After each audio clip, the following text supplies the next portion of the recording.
What up? This is on the Sick One to Sobriety. My name is Rob, and I'm an alcoholic and drug addict.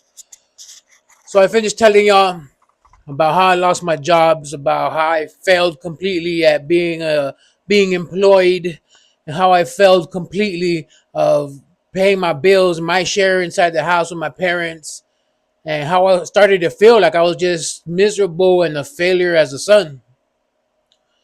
So these next couple years that came after I lost the jobs, I didn't work anymore. And these are the years that I kind of don't know how to keep track of. So I'm just gonna throw a bunch of stories at you, a bunch of stuff that happened. I just don't know in what order of it happened.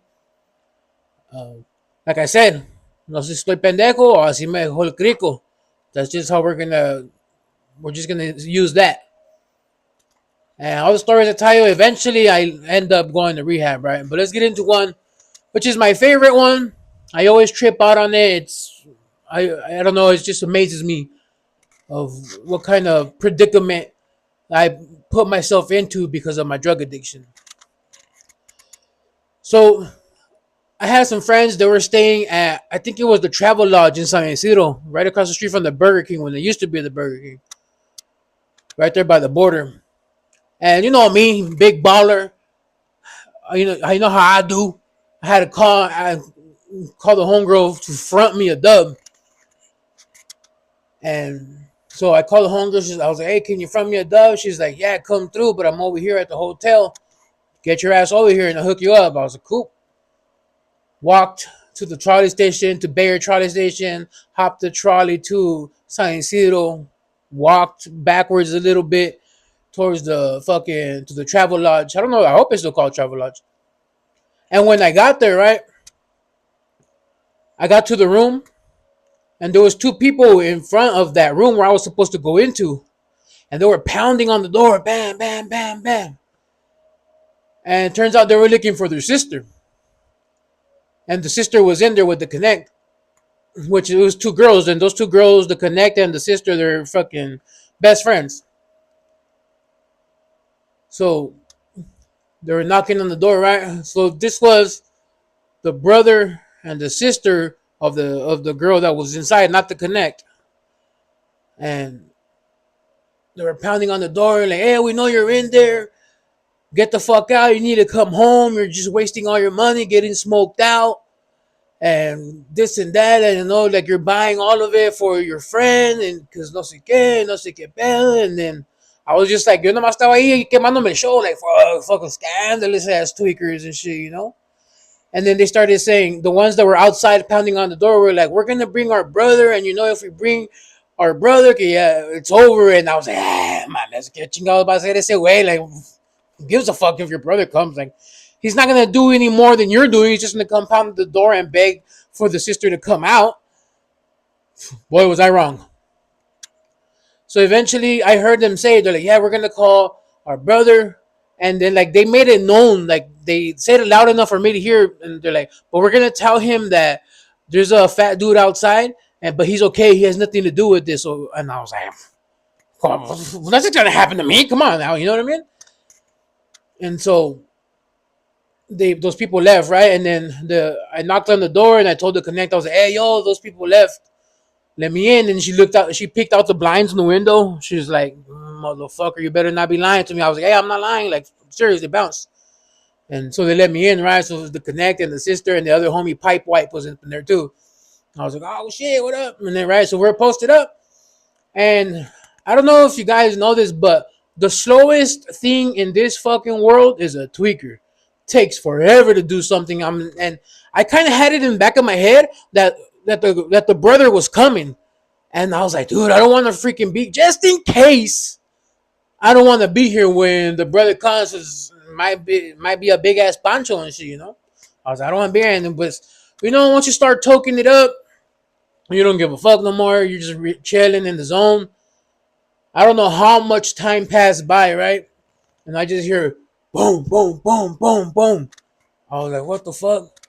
And he's like, "Hey, sister, get the fuck out right now, or I'm breaking the door down."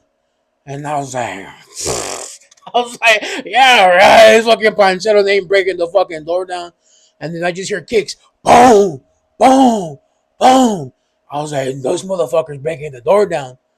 And I was like, oh shit. And I was just sitting there on my chair, like, stuck. Like, I don't know what to do. Like, I still haven't got my fucking sack fronted to me or anything. And I was just like, fuck. And then he said the magical words, though, that made me jump into action. He said, once I get in here, I'm going to fuck up everybody who's in there. And I'm fucking dragging your ass out. And I was like, oh, no, he ain't going to fuck me up. So what I what I did, I used my big ass body to some use. I put it to some use, and I fucking held the door closed. I was pushing, and then he started like trying, and he fucking broke the frame around the door, and he was getting in. But since I was like holding it closed, he couldn't get in. He said, "Oh, is that right? You guys need to hold the door closed, all right?" And the other girl, the connection, came to help me like hold this fool back, not to open the door. Tell me why this fool, the brother that came to break down the door, has a fucking big old Rambo knife, fucking machete fucking thing, right? And he starts stabbing the door. Boom, boom. I'm so glad it didn't go through because I was right next to. I was holding the door like this, right up against it. And this motherfucker, he gets back, agarra vuelo, you know what I mean? He starts running with the knife, and like the door was open, and I remember the homegirl, she looked outside the door, and she's like, "Oh no!" And she fucking closed the door, and this one started stabbing like through the little cracks that was right there, like, stabbing, and he couldn't get in. And you know what tripped me out? Is that there was a window right next to the door. I don't know why he never broke the window. That always really bothered me. Like, why didn't he break the window?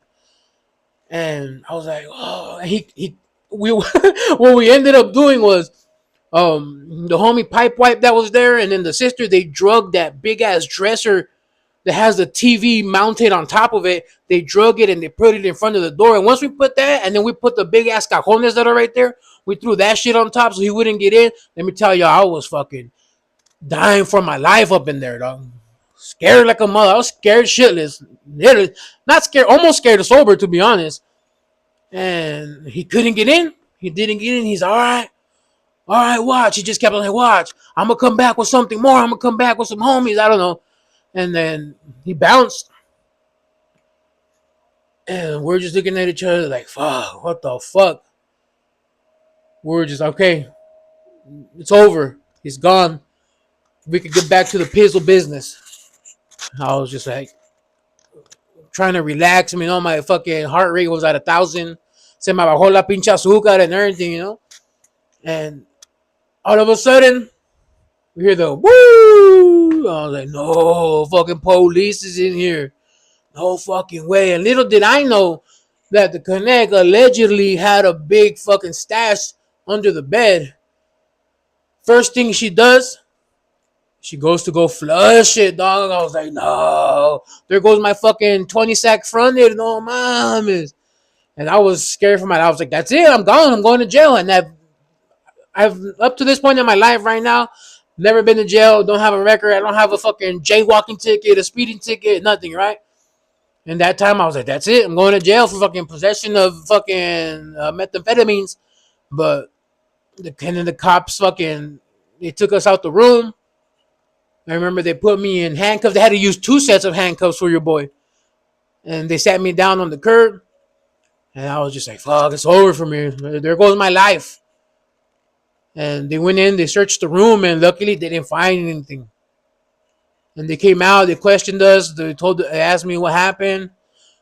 Well, the girl, she happens to be from the neighborhood, so she couldn't say nothing, right? I fucking sang like a canary. I told them exactly what happened. And I told them, I was like, this happened, this happened. And they're like, okay, cool.